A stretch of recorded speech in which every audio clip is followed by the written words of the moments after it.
So, we've been in Genesis for most of this year, and we've been letting this first book of the Bible teach us how to be in a world that is that almost from the beginning has had a constant undertow away from God's original intentions. Today, we're in Genesis chapters 19 and 20, and y'all, I have a lot of questions about the stories we're about to talk about, and you're about to have a lot of questions too. It's 2 chapters with a bunch of little stories that are actually famous as Bible stories go, and interesting in that not able to look away from the car crash kind of way interesting can be. This is where we learn about the destruction of Sodom and Gomorrah and the death of Lot's wife. You remember when she was turned into a pillar of salt, and there's this crazy, weird relationship between Lot and his daughters and Abraham's misjudgment in trying to pass his wife off as his sister again. We've seen him do this before, so to see him make the mistake again is just strange, you know? And all the way through these stories, women will suffer because of the mistakes of men. And I want to say that differently, but read Genesis 19 and 20 and see if you don't come to the same conclusion. We have to feel some serious compassion for the way women get used and abused, especially in this culture and in this context and through these stories. These are raw stories. Not the stories you would tell if you were making all this up for the promotional brochure. You know what I mean? Or to get people to want to believe any of this. These stories are not neatly resolved, at least not in one generation, and they challenge us to rethink our clean categories for God. There is so much strange in these chapters, and all of it is recorded without a whole lot of explanation, without much excuse or curse from God. And which I find actually to be maybe the one principle that just might tie these 2 chapters together. And the principle is this. Let's say this together. Ready? Go. God's mercy and grace are bigger than our boxes. I want to look at this idea together with you. So turn with me, if you've got a Bible, to Genesis chapter 19. As always, the best way to engage the Word is with, to engage the message is with your Bible and something to take notes with. Before we get there to Genesis chapter 19, we need to remember a few things about this chapter in the story of God's people. So back in Genesis chapter 12, God asked Abraham to leave his country, his people, and his father's house to go to a land God would show him. So Abraham did what God said. He packed up his family, which included a nephew named Lot, who was like a brother to him. And Lot and Abraham and all their people and all their livestock walked out into the Negev desert, and together they walked toward Canaan, God's promised land. Soon enough, they realized there's not enough food for all those animals and people that are traveling together out there in that sort of barren wilderness. So Abraham tells Lot that for the sake of the family, they ought to part ways. Look, Lot, we can't all live on top of each other. And so if you want the land on the right, I'll go to the left. If you want the land on the left, I'll go right. And it isn't explicitly stated in the story, but you get the sense that Lot, who has been taken in and cared for well by his uncle Abraham, makes a kind of selfish choice. He sees a lush valley that's right in front of him, and he tells Abraham, you know what, I think I'll take this side and everything east of it. I want you to hold that thought and let me chase a rabbit just for a minute. George Barna is a researcher who does ethnographic research on churches. And in one study, he discovered that get this, only 4% of adults make their decisions based on the Bible. This is in the U.S. Only 4% of adults make their decisions based on the Bible. In his book, Think Like Jesus, Barna says the primary reason that people do not act like Jesus is because they do not think like Jesus. We're often more concerned with survival amidst chaos than with experiencing truth and significance. And that is such a good thought. I want to say it again. We are often more concerned about survival amidst chaos than with experiencing truth and significance. Y'all, I think that's Lot's story. He's not thinking promises of God, which is what has them out there in the wilderness in the first place. He's just looking for good real estate. He has no idea that his choice puts him in the company of the people of Sodom, one of the most evil and violent people in all of human history. So Lot takes the land to the east, and Abraham goes west. And on his way toward the land God would show him, Abraham's kind of walking past this place that Lot has chosen, and he looks down from a ridge onto the town of Sodom, where Lot has settled. And as he looks on this place, God decides to tell him, there's nothing there worth saving. God actually intends to destroy the whole place. And this news stands Abraham still on this ridge, looking down at where his nephew has just settled. And he begins to bargain with God. He says, what if there's 50 righteous people down there, God? Will you destroy the whole place, kill the righteous with the unrighteous if there are good people in that city? Is this your character, God? God is somehow pleased by that boldness. So he lets Abraham have the conversation. It's as if God almost encourages Abraham to intercede for this town and these people. Nobody wants to see them destroyed. So no, God says, if I find 50 people there, I will spare the whole place. So Abraham says, well, then what about 40? Or 30? He gets down to 10. What if only 10 decent, faithful people can be found there? And with each question, God relents. Yes, even if there are only 10 righteous people, I will spare the whole place. Do you see what's happening?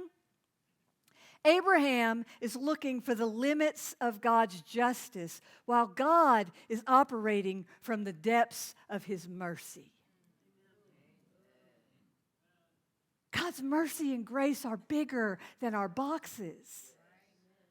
For the sake of 10, I won't destroy it, God says. But God also knows, because he's God, there's not even 10 people there. There is Lot's complicated life and his selfish choice for greener pastures that has left him sitting in the middle of an unholy wilderness of a city full of people who care nothing for him or his God, while his uncle stands on a ridge and pleads on behalf of the whole place for the sake of the few. John Wesley actually says about the scene that God is pleased when he is wrestled with. And so I wonder, who are you contending for right now? Who needs you to be more courageous in your prayers, more excited about God's mercy than the limits of your own justice? That's a person whose name you should write down, so you can start contending today like you're the Abraham in that life. That you may actually be the difference. Your prayers may actually be the difference between life and death, between blessings and curses for them. Calling out to a God whose mercy and grace may not fit into your categories. Here's what I notice about Lot and Abraham. They start from the same place, and they end up on vastly different sides of God's mercy. It's that thing about trajectories that makes them so important to notice. We can start from the same place, you and me, and make two different decisions that at first look like we've just taken a small step away from each other. But run that out over time and space, and before you know it, one of us is praying passionately while the other one is sitting in an unholy wilderness, reacting to chaos rather than listening to the voice of God. So Lot would go on to lose his wife in a moment because she did the exact thing they were told not to do. Don't look back with regret and longing at something that was never God's best for you. And then Lot's daughters made what looked like to us a tragic choice. That's a crazy story. When Lot escaped from Sodom, he took his daughters, because his wife turns into a pillar of salt, so now it's just him and his daughters, and he gets scared. He doesn't want to stop at the town that God has promised him he could have, so he goes up into the mountains, and it's just them by themselves, no men. So in their desperation, because children were what gave women their value, these two daughters of Lot got their father drunk so they could have children with him, so the family would not be lost. And that sounds so tragic and senseless and weird. But listen to this. God can redeem anything. The two nations that were birthed out of the children born to Lot and his daughters, they were rough. The Moabites worshiped a fertility god, and the Ammonites were cruel people who practiced child sacrifice. But even out of those painful stories, God practiced his mercy and his grace. Ruth, do you remember her? The woman who stayed loyal to her mother-in-law and ended up married to a decent man. She was a Moabite, descended from one of Lot's children with his daughter. And the genealogy in Matthew chapter 1 records, I want you to listen to this, Boaz, the father of Obed, whose mother was Ruth, and Obed, the father of Jesse, and Jesse, the father of King David, the lineage out of which our Messiah was born. God redeems everything. God made a people even out of Lot's complicated life. Take that and apply it to that thing you think is beyond hope or beyond redemption. So we splashed around a little bit in Genesis chapter 19. Let's look at verse 1. Genesis chapter 19, verse 1. The two angels arrived at Sodom in the evening. Now, the two angels are these two men who had actually spoken previously their speech to Abraham, and now here they are speaking to Lot. Lot sitting in the gateway of the city.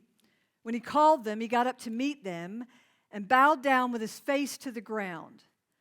"My lords," he said, "please turn aside to your servant's house. You can wash your feet, spend the night, and then go on your way early in the morning." "No," they answered, "we'll spend the night in the square." But Lot insisted so strongly that they did go with him and entered his house.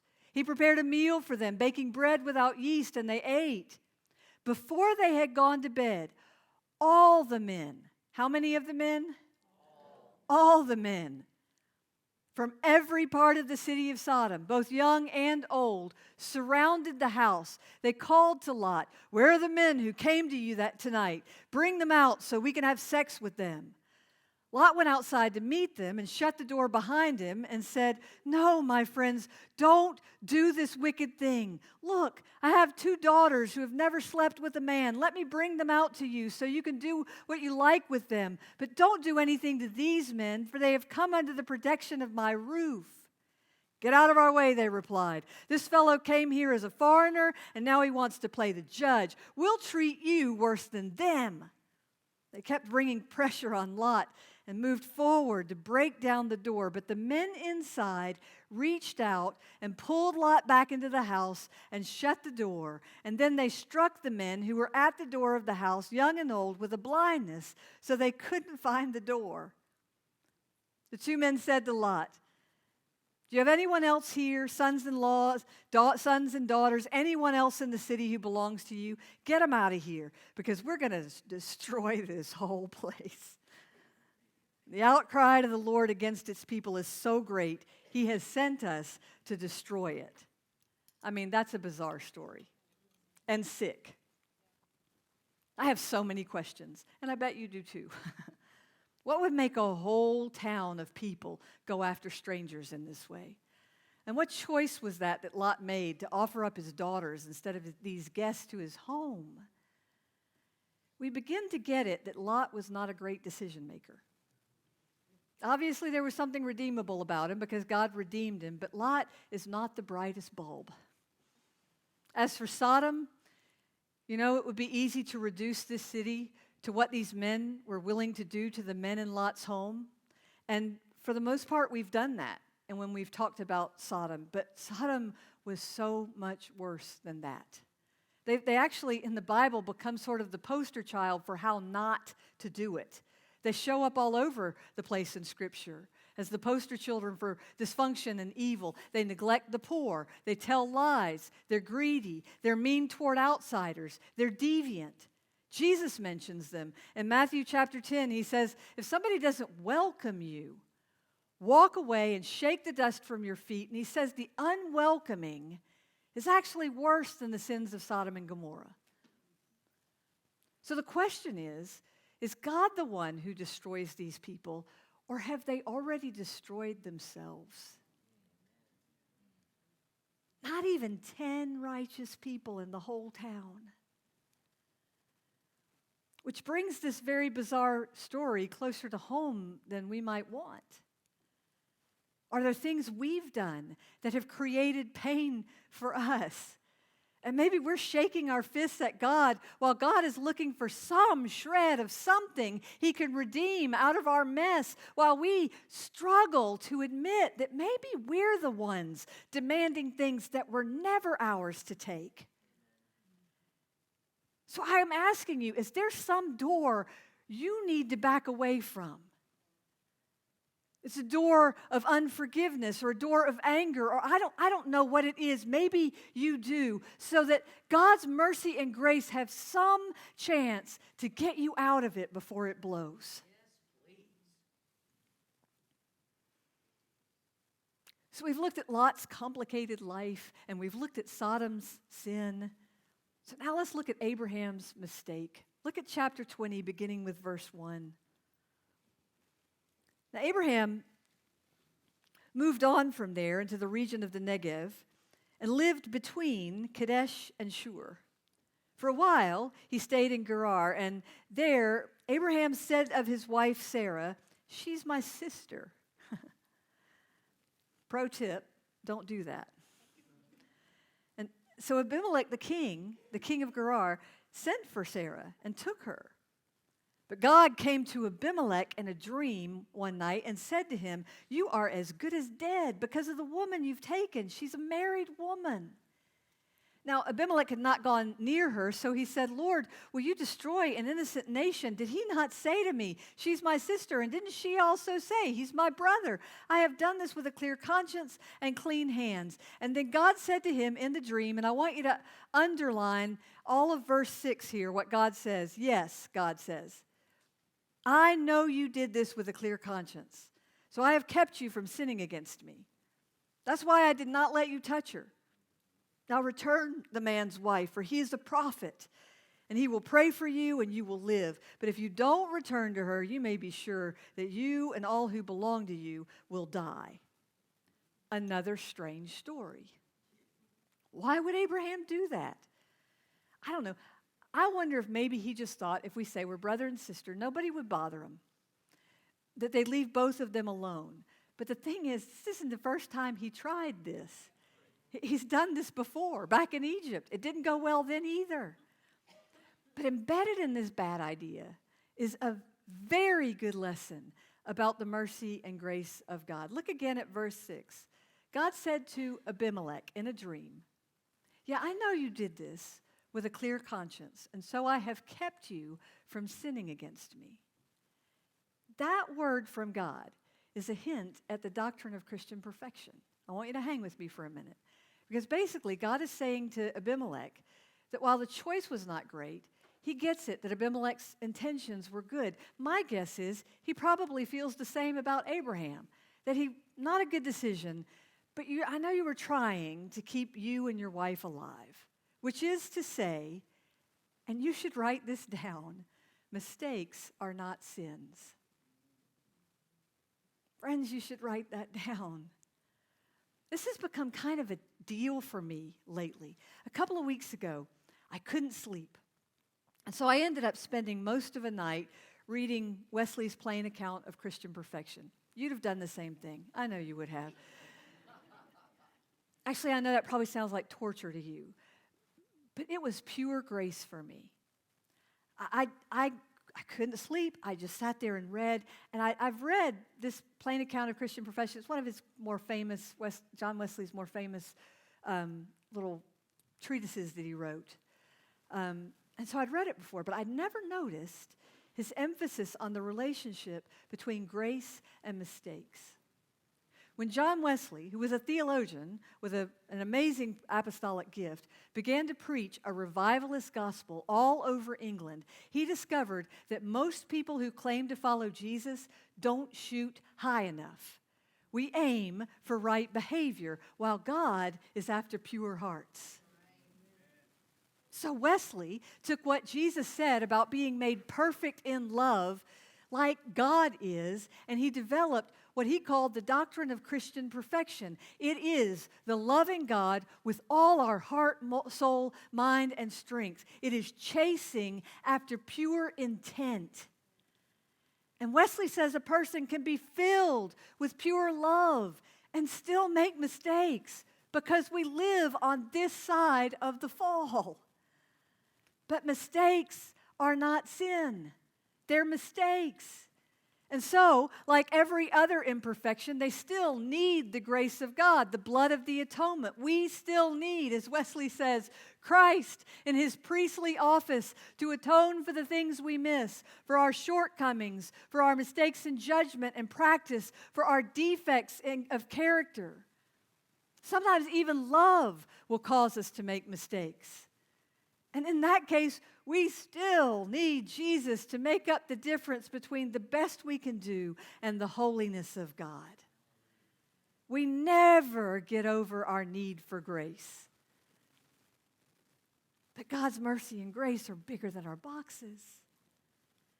And mistakes are not sins. Isn't that a glorious truth? Yes. Will you turn to your neighbor right now and say, mistakes are not sins? And now I want you to turn and tell that to your perfectionism. Tell that to your unreachable standards. Tell that to your fear that if you give somebody an inch, they'll take a mile. Tell that to that little judgmental demon that stands on your shoulder and looks at everybody else and waits for everybody else to do it right.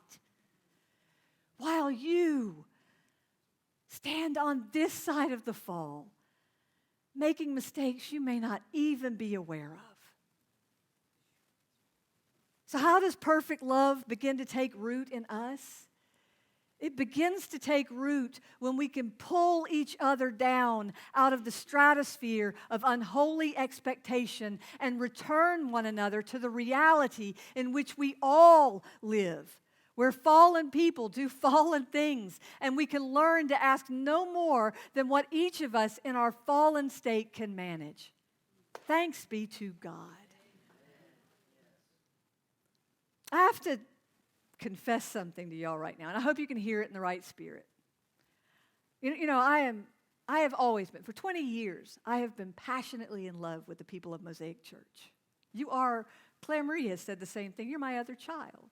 This is my other child. I'm passionately in love with the people of Mosaic.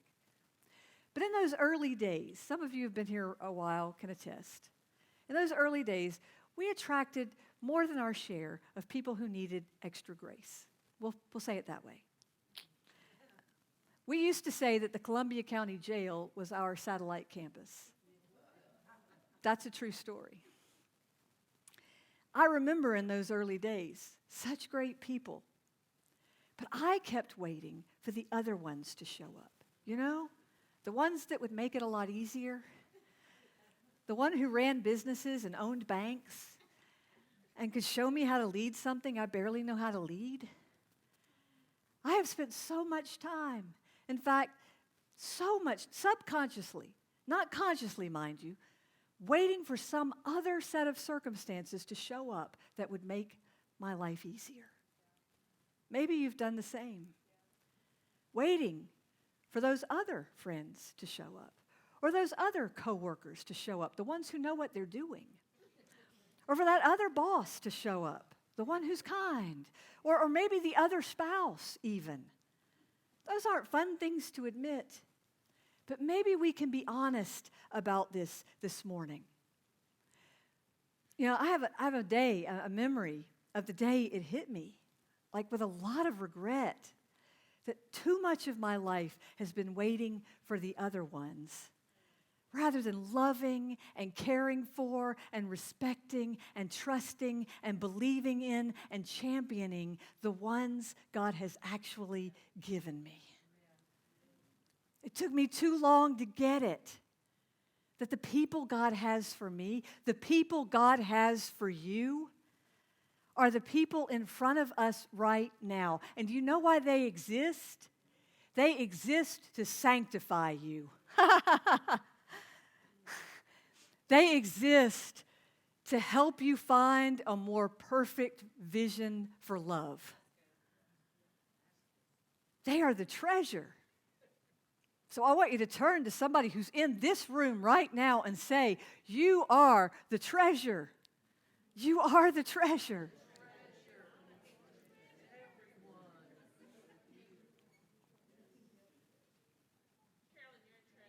Thank you. Thank you. And you are too, Teresa.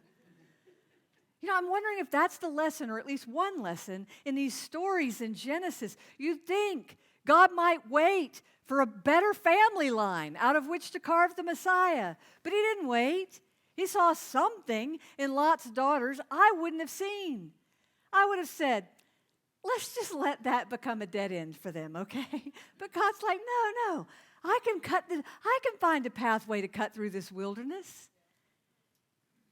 He moved on with Abraham, even after Abraham made the same mistake with his wife twice.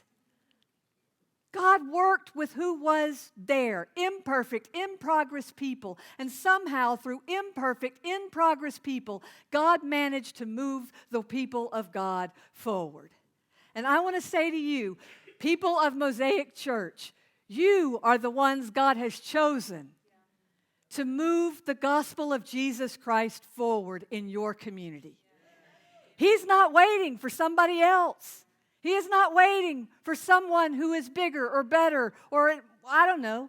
He's not waiting for you to find some bigger, better church. No, you, just like you are, right here, right now, are who God has chosen to move the gospel of Jesus Christ into the communities and the neighborhoods you live in right now. God's mercy and grace are bigger than our boxes. To quote Bob Tuttle, how can God use such a scruffy bunch? I am not asking you to turn to your neighbor and say, you are a scruffy bunch. I am a scruffy bunch. None of the patriarchs we meet in Genesis seem very noble, but they did know how to worship and how to wrestle and how to obey. And as it turns out, God delights in those who will worship and wrestle and obey. Which is to say, and I'm going to say it even if I'm not really sure of it or don't really believe it, even if I do believe it. If you want to experience the living God in all his messy joyfulness, then you will have to believe that God winks at a lot of ignorance. If you want to experience the living God in all his messy joyfulness, then you will have to believe that God winks at a lot of ignorance. He's not out there saying, Sodom's all right. Lot's daughters did the best they could. No, a holy God gets what holiness looks like. But his grace and his mercy are bigger than our boxes. Don't we sort of need to believe that? We don't act like it, especially with each other. We expect too much. But what if God winks at a lot of ignorance and expects us to learn that skill too? To love people, not because of where they are, but listen, we learn to love people not because of where they are, but because of the direction in which they are headed. In my life, Lord, may it be so. Through imperfect, in progress me, Lord, will you move your plan forward? And through imperfect, in progress us, Lord, will you move our community forward? Not because of our character, God, but because of yours. And as best I can tell, that's the thing that draws all these strange stories together in Genesis 19 and 20. It is the character of God. As it turns out, the character of God is bigger, more expansive, more creative, more flexible and loving than we give it credit for. These two chapters are proof. The stories we find in Genesis 19 and 20 don't fit our normal categories for God. He doesn't act in ways we expect him to act. We talk about his holiness, and then we see him doing things or being okay with things we'd never approve of. That tells me I don't know all the intricacies of holiness or how it interacts with my fallenness. But thanks be to God, He knows. I'm not the expert at knowing how to carry out the letter of the law. I think I know, but I don't. We all think we're that expert, but probably almost none of us are. I don't go the distance with mercy and grace. Mine stops way before His does. So these stories should be a relief to us. They are a written record of God's flexibility, there for us to draw courage from when we think we will never be good enough, or that God is not with us, or that God cannot redeem this, whatever this is. Chances are, if our hearts are right and we're trying our best, God and grace are all over our circumstances, redeeming and renewing and saving far more, far greater than we could even imagine. Will you stand? In Ephesians chapter 3, Paul tells us that in the face of such pure love, he is compelled to kneel before the Father. Maybe there are a few of you this morning who are compelled to kneel before the Father, even now. Paul reminds us of what Jesus has done for us. Paul prays for all believers. And he prays for the church. He prays for us to be strengthened in power through our relationship with the Lord by the Holy Spirit, because he wants us to be rooted in and established in love, to grasp how wide and long and high and deep is the love of Christ, and to have that love as our firm foundation, to abide and remain in the rock, our Redeemer, Jesus Christ. That, Paul says, that you may be filled up to all the fullness of God. Paul is praying for us, for complete filling, a filling that our minds cannot even comprehend. It doesn't even fit inside our boxes. Paul is doing for us what Abraham did for Lot as he stood on that ridge looking out over Sodom. Paul is praying for us that we might find that union with Christ through the power of the Holy Spirit. And then he says, now to him who is able to do far more abundantly beyond all we ask or think. NIV calls it immeasurably more. To him who is able to do immeasurably more, far more than we can ask or think. To him be all honor and glory now and forever. Friends, God's visions are bigger than ours. His thoughts are not our thoughts. His ways are not our ways. What that means is that he wants to do more through us than we ever thought possible, because then he gets the glory. So what have you given up on? What have you given up on that needs another prayer today? Where have you stopped at right behavior when Jesus is calling you to pure love?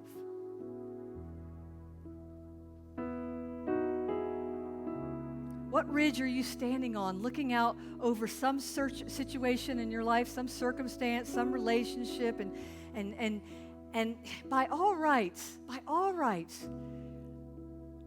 you should be able to say, because they've acted selfishly, you know what? Smoke them, God. Take them out. And God is saying, no, come on. Wrestle with me over this. Come on. Wrestle with me over this one. Because if we together can find a path through this wilderness, you have no idea what I can do with that. And it doesn't even have to be much. It doesn't even have to be anything hardly at all. I can work with something the size of a mustard seed. So what is it that God God might be calling you to contend for right now?